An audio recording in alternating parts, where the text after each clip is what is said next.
Grief is a terrifying subject for us as dads, and frankly, as men and humans. We don't know what to do with it when it happens to us or someone we know. And we definitely don't seem to find purpose in it. If you're dealing with grief or know someone who is, my guest is here to help. So please don't go anywhere. Welcome to the Fatherhood Challenge, a movement to awaken and inspire fathers everywhere to take great pride in their role and to challenge society to understand how important fathers are to the stability and culture of their family's environment. Now, here's your host, Jonathan Guerrero. Greetings, everyone. Thank you so much for joining me. My guest is Bryan Gallant. Bryan is the author of Undeniable, an epic journey through pain. Bryan is here to share his story and journey through grief from losing two of his children in a horrible accident. He will also talk with us about how we deal with our pain, finding purpose and spirituality through the loss. Bryan, thank you so much for being on the Fatherhood Challenge. Thank you for letting me be here. Well, given the topic, I think it's probably appropriate to start off with a dad joke. So, Bryan, what is your favorite dad joke? Well, I asked my children that, and they came up with this one. If it's one they remember, then it's got to be a good one. So, the little girl comes home from school one day, and she says, Dad, I'm cold." He looks at her without even breaking a thought, and he looks and he says, "Well, go stand in the corner." She stares at him. "Why would that help?" He says, "It's 90 degrees. So not only is that a dad joke, but I'm also a math guy. So, oh, even more appropriate. so. Well, Bryan, you have a story that I would describe as any dad's worst nightmare, except it wasn't a dream. It was very, very real. What is your story? I've written a book, so it's a lot longer than what we can do in this time here. But my wife and I, we were struggling in our marriage. We'd been married about 5 years and had two beautiful children. And I was preaching and teaching all over the state of Wisconsin and sometimes other places. And one particular weekend, going to speak at a church, after doing all that and locking our precious children into their car seats and praying the prayer of protection, we began driving home. And between that church and our house, every single thing in our life was destroyed. We don't exactly know what happened or what precipitated it, but at some point at 55 miles an hour, our vehicle lost control and went off the road, rolling 3 or 4 times. And this was before airbags, at least in our vehicle. And in just a few very short, tumultuous moments, our world was destroyed. Later found out that my wife wasn't dead, but when I looked across and saw her in the car, I thought she was. My door was jammed. I wasn't physically hurt. I literally pivoted with my ankle and my head. You know how there's that post between the front and back door of the cars. I hit that with my head, and my ankle pivoted in the front, and I was on the inside roll of the vehicle, the first one, where all the major damage would have happened. And so I wasn't hurt, but then I had to see everything because I was still conscious. And that's where my everything was destroyed. My nightmare began. I saw my wife, like I mentioned. I thought she was dead, blood, vomit. Then I turned to the back to see where my children were. And to my unspeakable horror, I saw my little girl, Abigail, 10.5 months, hanging out the back window by the neck restraint that had failed in the car seat. And that, I don't know what happened. The next 15 seconds, all I have is this indescribable, unspeakable horror to get there in time to save her, because that's what daddies do. I don't know how I got out of the car. The door was jammed. I don't know if I went through the window. I don't know if I ripped it off its hinge. You don't know. They say parents do crazy stuff with the adrenaline. Who knows? I don't remember anything. Just that horror. When I finally got to her side and took her out of that strap, she was completely limp. And Then I looked to see where my son was, Caleb, 3.5 years old, but he was not in the vehicle. And so I then, holding her in my hands, went searching for him. I finally found him about 100 feet away in the grass, not moving. And I laid her down by his side. I gave him a kiss. I looked back at the car, which was destroyed, and I remember just in complete shock, just numbly turning in circles and yelling out to God, "Where are you?" And so that began our journey into that darkness. Praise God, my wife did not die. She was med-flighted. There's all kinds of miracles that have happened, but of course we couldn't see that for a long time as we went into that dark place called grief. But I was completely useless as a father. I could do nothing to help my children. In fact, I remember yelling and screaming at the emergency professionals as they came, and they focused on me as the others were trying to take the roof off the car and so forth. As they strapped me onto the backboard, as they lifted me up to take me away, they tilted just enough that I was able to see a sweater over my daughter's face and a suit coat over my son's. And I yelled and I said, "Leave me alone, take care of my kids." But their focus at that moment was for the living. And they took me away.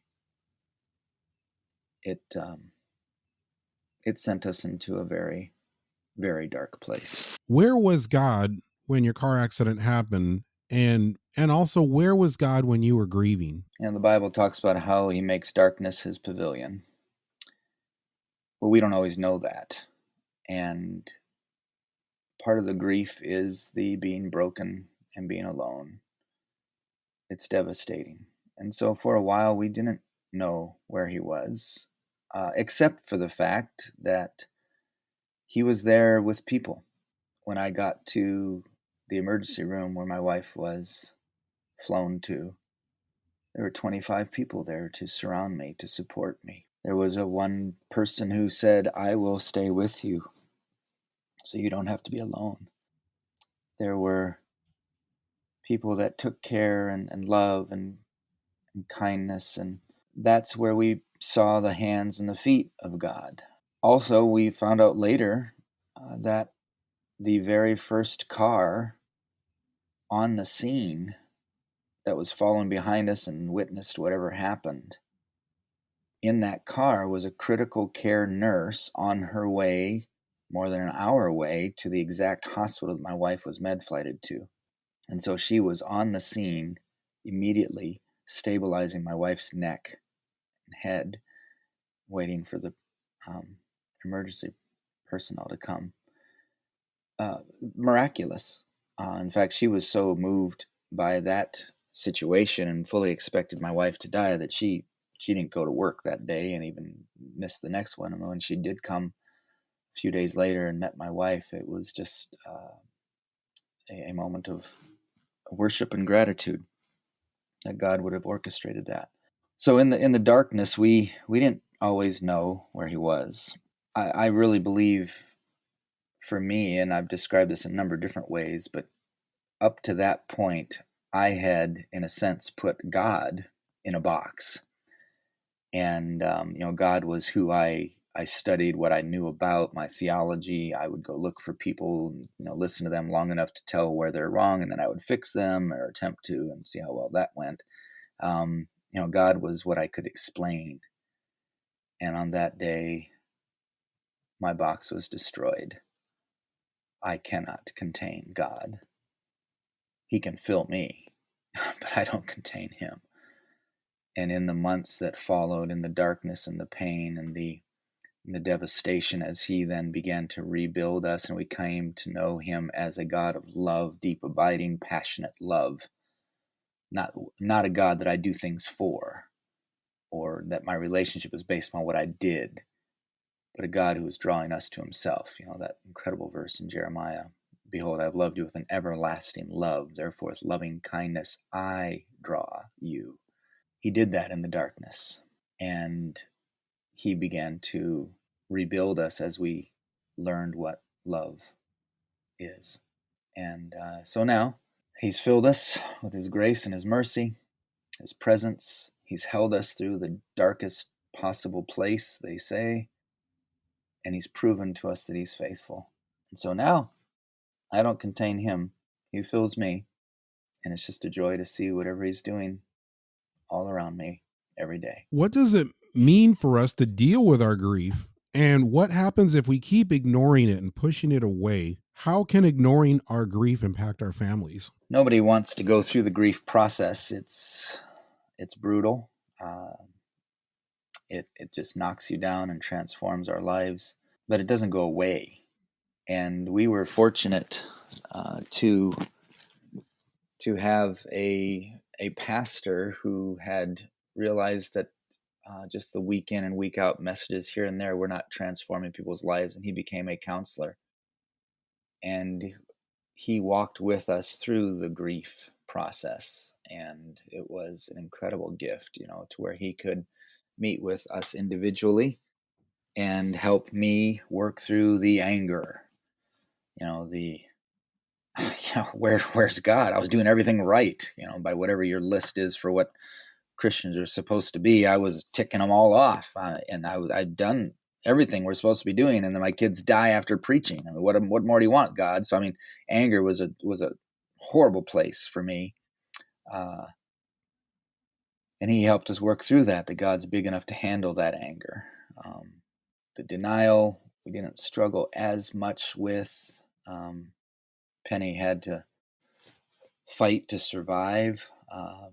She had incredible brain trauma. Both of her lungs were collapsed. Her shoulder blade was broken. And in the process of it breaking, it tore out some of the nerves from her spinal column. So she's paralyzed in the left hand still to this day. So there wasn't much for, denial wasn't as big of a thing. But anger for us, the bargaining, the stage that Kubler-Ross describes, where you're making deals to go forward. It's horrible. Like, okay, God, I'll get out of bed. I'll function today, but you better send Jesus soon. All those kind of things. It was a very painful time. The depression, yikes. I mean, the depression that doesn't ever seem to end. No reason to get up. I remember we had some good friends who just quietly came one time to our home, just gently boxed up all the children's toys and things so we wouldn't have to see them all the time, and just put them into a safe place so that we could begin to go forward. There would be triggers that could happen months down the road that would just send us into another depression. No purpose, and the darkness is just absolutely horrendous. So anger, bargaining, depression, denial. And then eventually, a long time coming, eventually if you go through that process, and I think that's the point of your question here, if we don't deal with our grief, it does not go away. And I've seen so many people that get locked in a stage or two. And the thing that people don't understand is grief is not linear. It's not like I finished the anger stage, like, okay, now what's next? No, it cycles back and forth. And many people get high-centered. The way I kind of describe it, they get high-centered in one of those stages. And they learn to function, but they never become who they were before and who they could be if they were to work through the grief. I'm completely convinced that God's process as we go through grieving in a healthy way is to transform us through the pain, not always keeping us from it, but taking us through it, because then that transforms our lives so that we can then come alongside others who are also hurting like that. I think one of the things that has been the most helpful to me when I lost my mother, that really tore my world up in unimaginable ways. And one of the things that has really helped me heal is finding that purpose in the grief and in the whole experience itself. I experience that the most when I'm able to come along somebody else that is in the same throes of grief, and to be able to just sit with them through that and share a mutual common experience of that grief, and be able to just sometimes just be there. Sometimes it's just helping them step by step. It's a lot of listening, but in those moments, I begin to find purpose in my own experience, and it becomes a very healing process. Please Yes. share some stories of how you have helped other grieving families through your experience. Yeah, it's just as you're describing there, Jonathan, the experience of empathy, the fact that you have gone through the pain, you recognize it in others. What we have noticed through the years is you become, because you've been wounded so deeply, is that you then recognize that same pain and brokenness in others. It's almost like the veil is pulled away, and so whereas other people may see a person that is on edge, in your face or whatever, we simply see, wow, they're hurting, they're broken. And so being able to come alongside and to share with them.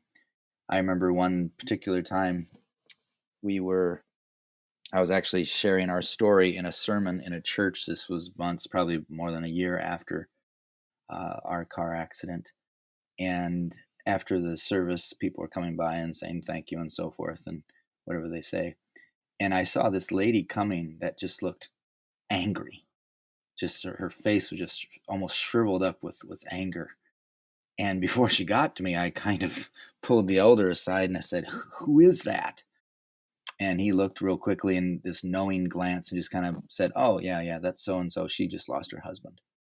And then I knew why she was angry. I mean, what I had shared, the testimony of God turning things for good and all those wonderful things in the midst of the pain, she wasn't there. And she was mad. And so the moment she came up to me, I simply opened up my body, in a sense, my arms, in a sense, opened up my body language. And I said to her, "I heard you just lost your husband. I'm so sorry." And she just melted and fell into my arms. She's an older woman. And I just held her as she cried, wept. And, of course, the line of people kind of went around and detoured and so forth. And I just held her for even 15 or 20 seconds as she cried. And then remembering the things that we've gone through, remembering the acts of love and kindness, and realizing how beautiful it is to hear the name of the person that you've lost. Because what ends up happening is so oftentimes when people are grieving, the friends or otherwise, they're like, "Well, we don't want to say their kids' names because that'll just hurt them." Well, hello, we're hurting. There's nothing you're going to do to change that particular part. We're hurting regardless, but don't Hmm. steal the memories away from us. It's not like we didn't have children. We did.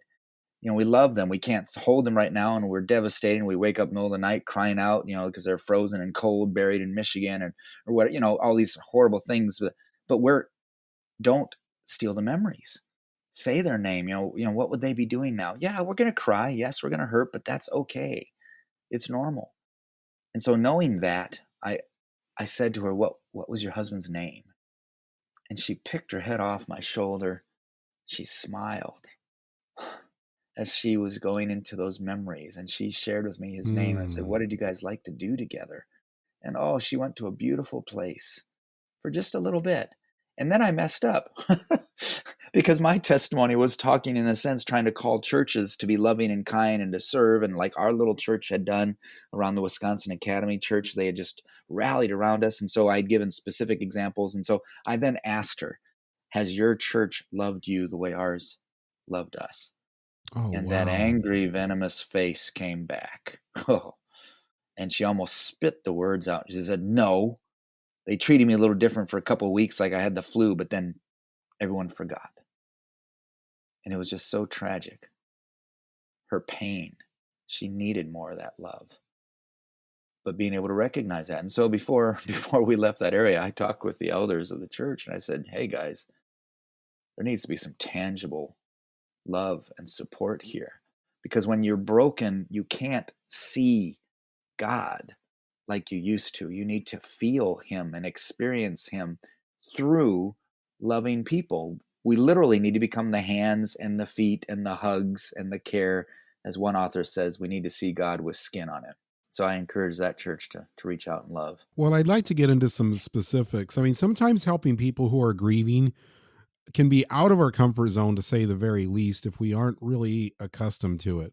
What is the best way to help someone we know who's grieving? A lot of it would be to be present with them and to ask, to give them a chance to share.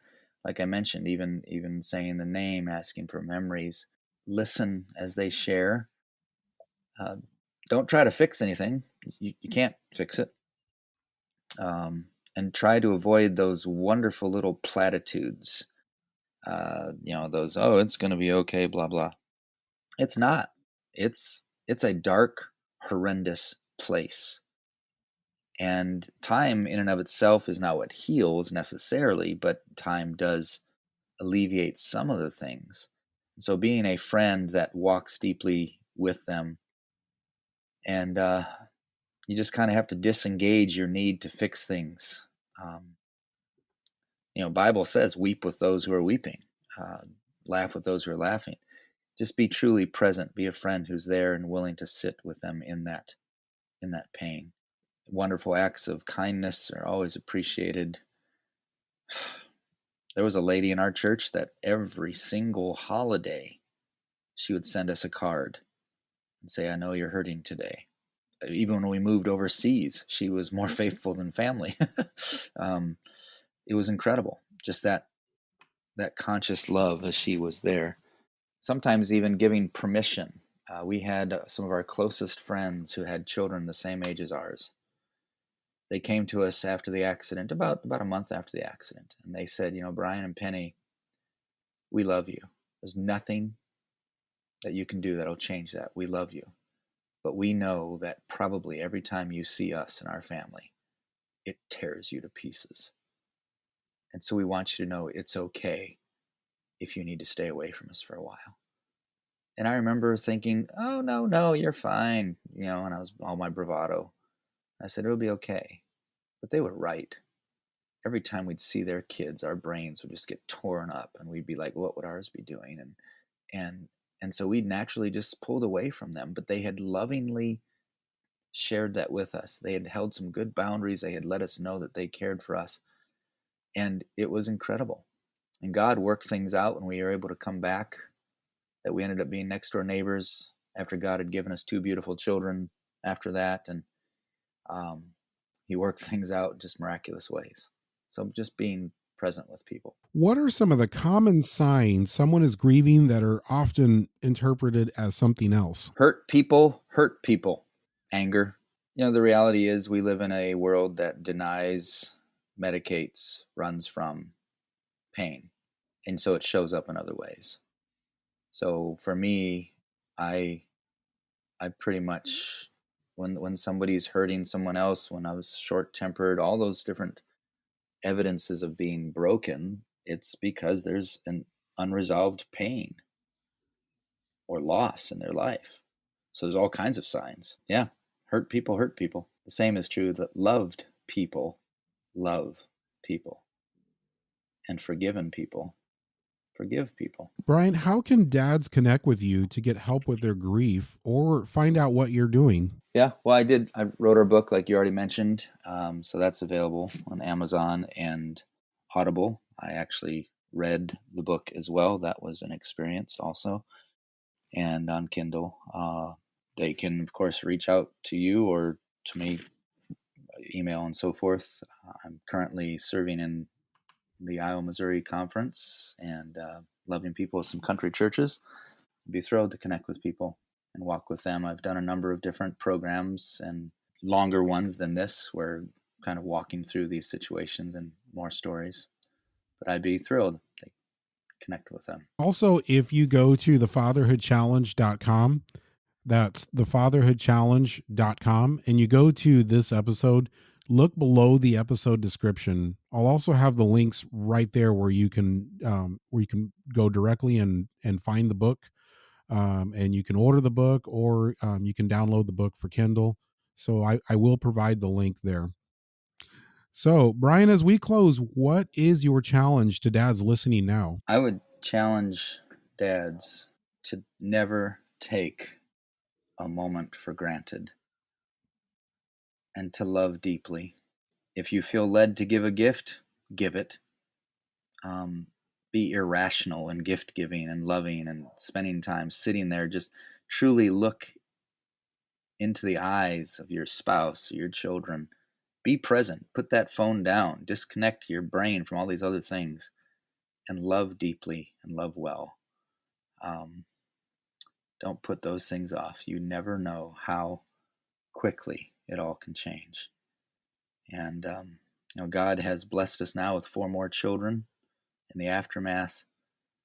And for us, it's just a gift. Each and every day is a gift to be able to love and to connect and to be present with people. So please, fathers out there,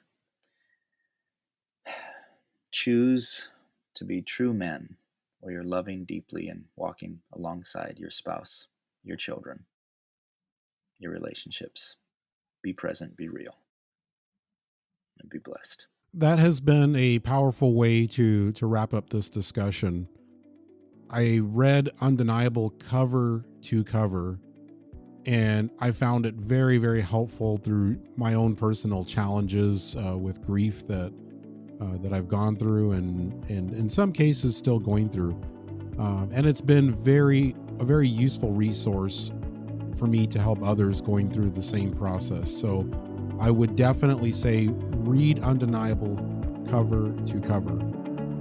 It will challenge you, and it will also guide you along the way through this process of how you deal with grief or how you can help others with the same process. Bryan, thank you so much for being on the Fatherhood Challenge. It's been an absolute honor to have you. Thank you so much. I appreciate the opportunity and the privilege.